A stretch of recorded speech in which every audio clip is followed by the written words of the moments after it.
আপনি আলহামদুলিল্লাহ আল্লাহর রহমতে আমাদের চিকিৎসায় এখন সম্পূর্ণরূপে সুস্থ মনে করতেছেন নিজেকে? আলহামদুলিল্লাহ আল্লাহর রহমত। সম্পূর্ণরূপে আল্লাহর রহমতে সুস্থ মনে করছেন। আপনার বর্তমানে শারীরিক বা মানসিক কোনো সমস্যা আছে কি? না, এখন আলহামদুলিল্লাহ কোনো আল্লাহর সব দিক দিয়ে ভালো। জি, ঘুম, খাওয়া-দাওয়া যা আছে সব আল্লাহর ভালো। আসসালামু আলাইকুম রাহমাতুল্লাহি ওয়া বারাকাতুহু।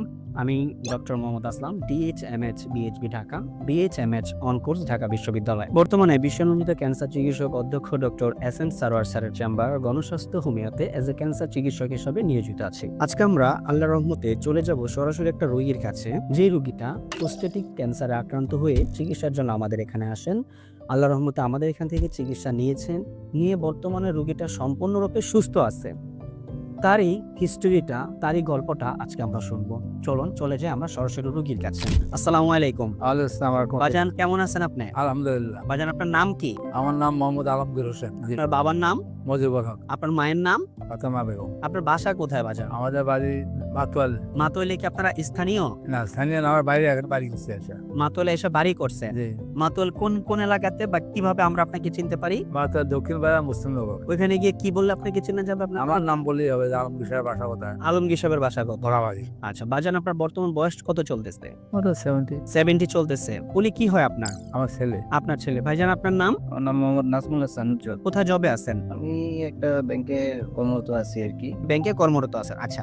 তো আপনার বাবার বিষয়ে আমার মনে হয় আপনি খুব ভালো কথা বলতে পারবেন। আপনার বাবার বিষয়টাতে, উনি বয়স্ক মানুষ, আমি এতটা না করে আমি আপনার সাথে সরাসরি কথা বলতেছি। আপনার বাবা সর্বপ্রথম কি সমস্যা হয়েছিল ভাই? গত বছর ২০২৫ বছরের শুরুর দিকে আরকি। তো বাবার ঘন ঘন প্রস্রাব, তারপরে হচ্ছে প্রস্রাবের রাস্তায় কিছুটা জ্বালাপোড়াও হইতো এবং এর কারণে উনি দেখা গেছে যে রাতের বেলা মাঝে মধ্যে ঘুমের মধ্যে প্রায় ঘুম ভেঙে তারপর উনি ওয়াশরুমে যেতে হইতো কয়েকবার। জি। এট দ্য সেম টাইম ওনার স্বাস্থ্যের যে বর্তমান কন্ডিশন, ঠিক আছে, আস্তে আস্তে ধীরে ধীরে স্বাস্থ্যটা একটু কমতে শুরু করলো, ওজন হ্রাস হইতে শুরু করলো। বিভিন্ন ধরনের জটিলতা দেখি আমরা, অনেক আগে থেকে ডায়াবেটিস ছিল না, তো আমরা একটা পর্যায়ে যে সিদ্ধান্ত নিলাম বাসার সবাই, বাংলাদেশের যে বারডেমের হসপিটাল আছে, তো ওখানে যে আমরা যে নিয়মিত যে চিকিৎসাগুলো করাই বা যেখানে পরীক্ষা নিরীক্ষা করো, ওখানে বিশেষজ্ঞ চিকিৎসকের শরণাপন্ন হবো আর কি। তো আমরা সেখানে বিশেষজ্ঞ চিকিৎসকের শরণাপন্ন হয়ে উনি নানান ধরনের পরীক্ষা নিরীক্ষা অনেক পরীক্ষাই করলেন, অনেক ধরনের পরীক্ষা করলেন। পরীক্ষা নিরীক্ষা করার পরে উনি একটা সময় আইডেন্টিফিকেশন করতে পারলেন যে না, আমরা এই ধরনের একটা রোগে আক্রান্ত হয়েছি। কি রোগে আক্রান্ত হয়েছিল সেটা? সেটা ওই যে প্রস্টেটিক। প্রোস্টেটিক ক্যান্সারে আক্রান্ত হয়েছেন আপনারা। আচ্ছা, তারপর ওনাদের বক্তব্য কি ছিল? তো ওনাদের বক্তব্য ছিল যে এখন এই ধরনের চিকিৎসা আসলে বাংলাদেশে খুবই ব্যয়বহুল।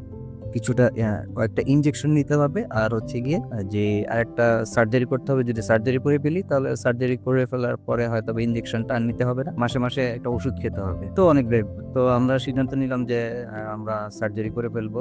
সার্জারি করেছেন আপনারা পরবর্তীতে? আচ্ছা, আচ্ছা। সার্জারি করার পরে তো অনেক ফলো আপের আকার থাকতে বললেন আর কি। তো আল্লাহর রহমত আমি অনলাইনের মাধ্যমে এখানে এই জায়গাটার আমি সন্ধান পাই। জি। সন্ধান পেয়ে, ঠিক আছে, আমি এখানে আসি। এখানে এসে আমি গত ৬-৭ মাস ধরে আমি চিকিৎসা নিচ্ছি। বর্তমানে চিকিৎসা নেওয়ার পরে আমি বর্তমান যে একদম লেটেস্ট যে রিপোর্ট, এই রিপোর্ট অনুযায়ী দেখতেছি যে আল্লাহর রহমতে আমার বাবা একটা অনেক সুস্থ আছেন। সম্পূর্ণরূপে সুস্থ আছেন আল্লাহর রহমতে। আচ্ছা।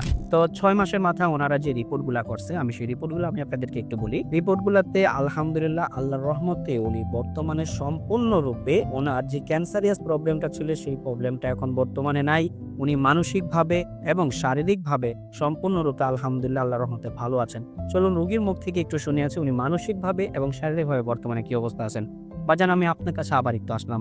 আপনি আলহামদুলিল্লাহ আল্লাহর রহমতে আমাদের চিকিৎসায় এখন সম্পূর্ণরূপে সুস্থ মনে করতেছেন নিজেকে? আলহামদুলিল্লাহ আল্লাহর রহমত। সম্পূর্ণরূপে আল্লাহর রহমতে সুস্থ মনে করছেন। আপনার বর্তমানে শারীরিক বা মানসিক কোনো সমস্যা আছে কি? না। এখন আলহামদুলিল্লাহ কোনো সময় আল্লাহর সব দিক দিয়ে ভালো। জি, ঘুম, খাওয়া-দাওয়া যা আছে সব আল্লাহর ভালো। আমরা আজকে মোহাম্মদ আলমগীর হোসেন স্যারের দীর্ঘায়ু কামনা করছি এবং ওনাকে যাতে আল্লাহ তাআলা এখন যেমন ক্যান্সারটা নেগেটিভ আসছে, আল্লাহ যে কয়দিন হায়াতে বাঁচায় রাখে, উনি যাতে সুস্থ সুন্দরভাবে বেঁচে থাকতে পারে সেই কামনায় আজকে আমরা আমাদের এই অনুষ্ঠান শেষ করছি। ধন্যবাদ সবাইকে। আসসালামু আলাইকুম ওয়া রাহমাতুল্লাহি ওয়া বারাকাতুহু।